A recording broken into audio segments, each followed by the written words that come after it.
chegamos na nossa terceira semana do plano de estudo tutorado do terceiro ano. Nesta semana, nós vamos falar de produção de texto. Produção de texto é quando você organiza as suas ideias em um texto e escreve essas ideias de modo organizado, de modo que outras pessoas, ao lerem, vão compreender. Quando nós fazemos uma produção de texto e escreve essas ideias de modo organizado, nós devemos também ficar muito atento às correções das palavras, a um bom vocabulário, mas temos que prestar atenção também na finalidade do texto, ou seja, no seu objetivo. O que você quer dizer com este texto? Qual é a finalidade de eu estar escrevendo?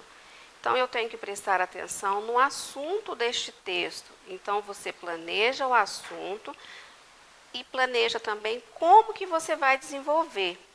Outra coisa muito importante é a característica do gênero textual que você está escrevendo, porque cada tipo de gênero tem uma estrutura e uma característica. Por exemplo, se você vai escrever uma carta, precisa do evocativo, precisa de colocar local, data. E quando a gente tem um texto, a gente também tem que saber o que eu quero comunicar com a outra pessoa. E depois tem a despedida. Por exemplo, se for um diário, eu preciso saber qual a finalidade do meu texto, né? Para que eu estou escrevendo esse texto? E depois eu preciso saber também qual é o assunto que eu vou pôr neste diário.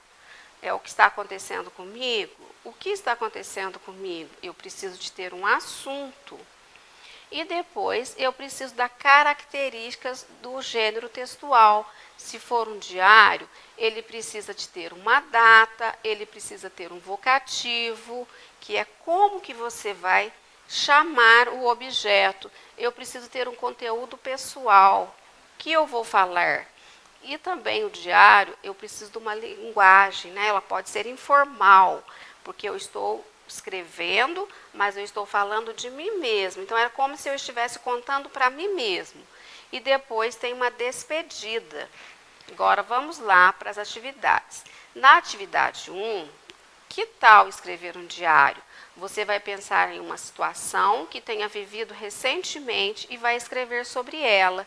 Lembrando que o diário tem que ter uma data do fato que a história está sendo contada, uma descrição do que está sendo contada, onde aconteceu o fato.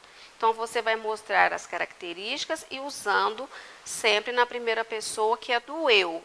Na atividade 2, você vai, depois de ter produzido o seu texto, você vai fazer uma espécie de checklist. Por exemplo, você vai analisar se você colocou data, se foi sim ou não. Depois você vai colocar se você colocou o vocativo, sim ou não. E também você pode fazer uma autocorreção. Você mesmo vai corrigir o que você escreveu, colocando o que precisa ser melhorado. E assim você vai fazer com o tema e com a linguagem informal, se tudo isso foi usado de maneira correta. Depois, continuando, você vai prestar atenção se você dividiu esse texto em parágrafos, se você colocou letra maiúscula, se você marcou o tempo, se você escreveu de forma correta, e tudo isso fazendo uma autoavaliação para depois você transcrever esse texto. Vamos para a atividade 3. Agora você vai reescrever, depois de ter feito a autocorreção, você vai passar o seu texto, né, o seu diário, a limpo, de forma legível, com letra bem bonita, já corrigido, de forma que a pessoa que for ler entenda o que você quis transmitir. Então, é isto nessa semana. Um beijo, até a próxima.